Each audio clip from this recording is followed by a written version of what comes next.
Hello guys, this is trick वाला। तो दोस्तों, एसएससी सीजीएल 2022 में जीएस के जितने भी क्वेश्चन पूछे गए हैं, सारे 40 सेट में, यानी कि जो 1 तारीख से एग्ज़ाम स्टार्ट हुआ था, कुल मिला के 40 सेट हुए हैं और 40 सेटों के सारे क्वेश्चंस कराए जाएंगे। आपसे यही गुजारिश है कि आप पूरा वीडियो देखिए, क्योंकि आने वाले, अगर आप एफसीआई AG3 और अगर आप एसएससी सीजीएल की तैयारी कर रहे हैं, तो ये बहुत ही ज़्यादा इम्पॉर्टेंट होने वाले हैं। या आप जानते हैं, एसएससी से रिलेटेड कोई भी क्वेश्चन अगर आप प्रैक्टिस सेट के रूप में लेना चाहते हैं, क्योंकि आप जानते हैं कि जो क्वेश्चन एग्ज़ाम में आते हैं वो इम्पॉर्टेंट हो ही जाते हैं। तो ज़्यादा टाइम वेस्ट नहीं करते हैं और स्टार्ट करते हैं वीडियो को। जानते हैं, ये है एसएससी सीजीएल 2022 के पहला सेट, यानी कि जो 1 जनवरी को पहला शिफ्ट हुआ था, उसको मैं पहला सेट मान करके स्टार्ट करता हूँ। तो दोस्तों, आपसे एक निवेदन है कि इस वीडियो को, अगर आपको ये पसंद आता है तो इस चैनल को सब्सक्राइब कर लीजिएगा और वीडियो को लाइक भी कर दीजिएगा और अपने दोस्तों के पास शेयर करिएगा। स्टार्ट करते हैं पहला क्वेश्चन। पहला क्वेश्चन आया था, पंजाब में निम्नलिखित में से कौन सा जो त्यौहार है खालसा पंथ के गठन के उपलक्ष्य में मनाया जाता है? तो पंजाब में कोई एक ऐसा त्यौहार है जो खालसा पंथ के गठन के रूप में मनाया जाता है, वह है बैसाखी। जी हाँ, ऑप्शन नंबर 4 बैसाखी। यह सेम एग्जैक्ट क्वेश्चन आया हुआ है और ये सारे क्वेश्चंस एग्जाम में एसएससी सीजीएल 1 तारीख को जो पहला शिफ्ट हुआ था उसमें आया है।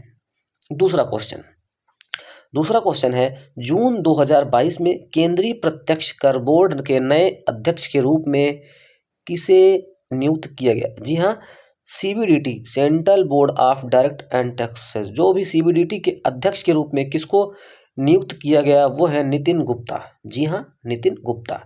तीसरा क्वेश्चन है, भारत के निम्नलिखित राष्ट्रपतियों में से कौन सा योजना आयोग का उपाध्यक्ष भी थे? मतलब कोई ऐसे थे जो योजना आयोग के अध्यक्ष भी थे इन चारों राष्ट्रपतियों में से, तो वो थे प्रणब मुखर्जी। जी हाँ, प्रणब मुखर्जी गवर्नर भी भारत के रह चुके हैं और ये योजना आयोग के प्रमुख भी थे। चौथा क्वेश्चन था, अंतर्राष्ट्रीय अहिंसा दिवस कब मनाया जाता है? जी हाँ, महात्मा गांधी के जन्म दिवस पर 2 अक्टूबर को हम अहिंसा दिवस मनाते हैं। जी हाँ, नॉन वायलेंस डे मनाते हैं। पांचवा क्वेश्चन है, ऊंट संरक्षण और विकास नीति की घोषणा किस सरकार ने की? यानी कि किस सरकार ने ऊंट संरक्षण और विकास नीति, तो ये है, आप जानते हैं ऊंट ज़्यादातर राजस्थान का ही फेमस है, क्योंकि रेगिस्तान का जहाज कहा जाता है, इसलिए यह राजस्थान में है। छठा क्वेश्चन है, स्वतंत्रता के अधिकारों में सबसे प्रमुख अधिकार है? जी हाँ, आप जानते होंगे स्वतंत्रता का अधिकार हमारे मूल अधिकारों में है, तो उसमें प्रमुख है जीवन और व्यक्तिगत स्वतंत्रता का अधिकार। उसमें सबसे प्रमुख अधिकार है जीवन और व्यक्तिगत स्वतंत्रता का अधिकार। क्वेश्चन नंबर 7, निम्नलिखित में से किसे भारतीय शास्त्रीय संगीत में सरोद सम्राट के नाम से जाना जाता है? सरोद एक यंत्र होता है, उसके सम्राट के रूप में अमजद अली खान को जाना जाता है।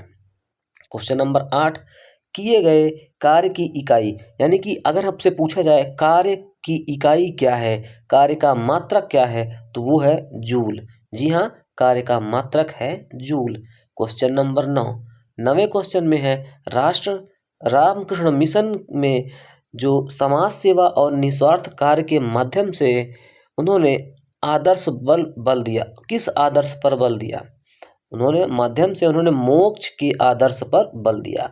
ऑप्शन नंबर 2 सही जवाब है, मोक्ष के आदर्श पर बल दिया। एक बार फिर से पढ़ते हैं, रामकृष्ण मिशन ने समाज सेवा और निस्वार्थ कार्य के माध्यम से किसके आदर्श पर बल दिया? मोक्ष के आदर्श पर बल दिया। क्वेश्चन नंबर 10, गाल्जी काय के परिपक्व भाग में क्या होता है? यानी कि जो परिपक्व भाग होता है वो किस टाइप का एक लेंस होता है? तो वो उत्तल लेंस होता है, उत्तल होता है। ठीक है ना, जो गाल्जी काय में जो परिपक्व भाग होता है वो उत्तल होता है। ऑप्शन में पहला ऑप्शन सही है। 11 नंबर क्वेश्चन है, कोयले का जलना किसका उदाहरण है? वो एक संयोजन अभिक्रिया का उदाहरण है। कैसा उदाहरण है? संयोजन अभिक्रिया का उदाहरण है। क्वेश्चन नंबर 12, पादपों में जाइलम ऊतक का डैश भाग भोजन का भंडारण करता है। जो जाइलम उत्तक होता है उसमें जाइलम पैरेन्काइमा, जो जाइलम पैरेन्काइमा होता है वह भोजन का भंडारण करता है। क्वेश्चन नंबर 13 है, भारत में दूसरे अंतर्राष्ट्रीय योग दिवस जो इंटरनेशनल योग डे मनाया गया था उसकी थीम क्या निर्धारित की गई थी? उसकी जो थीम थी सस्टेनेबल डेवलपमेंट यानी सतत विकासों के लक्ष्य की प्राप्ति के लिए योग। ठीक है ना। अब बात करते हैं क्वेश्चन नंबर 14 की। जो 14 क्वेश्चन आया था, निम्नलिखित में से किस स्थान पर आणविक विद्युत ऊर्जा संयंत्र नहीं है? मतलब जो परमाणु संयंत्र है वो किस स्थान पर नहीं है? तो विजयवाड़ा में नहीं है। आप जानते हैं तारापुर, नरौरा, रावत भाटा सभी जगह है लेकिन विजयवाड़ा में नहीं है। क्वेश्चन नंबर 15, राजा राम मोहन राय ने ब्रह्म समाज के नाम से एक सुधार संघ की स्थापना की जिसे बाद में किस नाम से जाना गया? तो वो था ब्रह्म समाज। तो राजा राम ने ब्रह्म सभा के नाम से एक सुधार संघ की स्थापना की जो ब्रह्म समाज के नाम से जाना गया। किस राज्य के मुख्यमंत्री ने राज्य की सभी आंगनवाड़ियों में बच्चों के पोषण स्तर में सुधार करने के लिए दूध और अंडे उपलब्ध कराने हेतु महिला व बाल विकास विभाग की एक परियोजना का उद्घाटन किया है? तो आप जानते ही हैं महिला और बाल विकास के लिए ज़्यादातर जो योजनाएं होती हैं वो केरल में आती हैं क्योंकि केरल एक बहुत ही आप जानते हैं कि वहाँ पे साक्षर ज़्यादा राज्य है और वहाँ के लोग ज़्यादा पढ़े लिखे हैं क्योंकि वहाँ के लोग उन लोगों का जो मानने का तरीका है वो लोग अपनी टेक्नोलॉजी पे, महिलाओं पे, बच्चों पे ज़्यादा ही इन्वेस्ट करते हैं। क्वेश्चन नंबर 17, निम्नलिखित में से किस भारतीय राज्य में हड़प्पा के नगर नहीं पाए गए?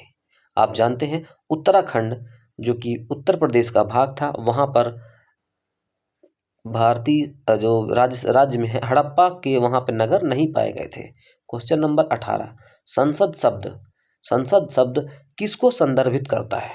जो संसद शब्द है वो राष्ट्रीय विधायिका को संदर्भित करता है। बैक स्टिक शब्द का प्रयोग किस खेल में होता है? बैक स्टिक हॉकी में प्रयोग किया जाता है। निम्नलिखित में से किस राजवंश ने विजयनगर साम्राज्य की या विजयनगर राज्य की स्थापना की? वो है संगम राजवंश। 21वां क्वेश्चन, निम्नलिखित संगीतकारों में से किसने दक्षिण अफ्रीका के बांसुरी वादक वुंटर कैलरमैन के साथ मिलकर बनाए गए अपने एल्बम विंड्स ऑफ संसार के लिए 2015 में ग्रैमी पुरस्कार जीता? तो मतलब 2015 का ग्रैमी पुरस्कार किसको मिला? Ricky cage. क्वेश्चन नंबर 22 है, भूदृश्य पर जल, पवन एवं हिम जैसे विभिन्न घटकों के द्वारा होने वाले क्षय को क्या कहते हैं? अपरदन। जी हाँ, मृदा का अपरदन कहते हैं।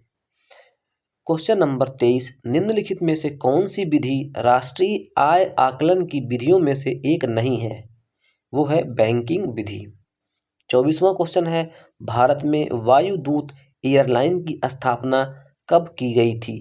1981 में वायुदूत एयरलाइंस की स्थापना 1981 में की गई थी।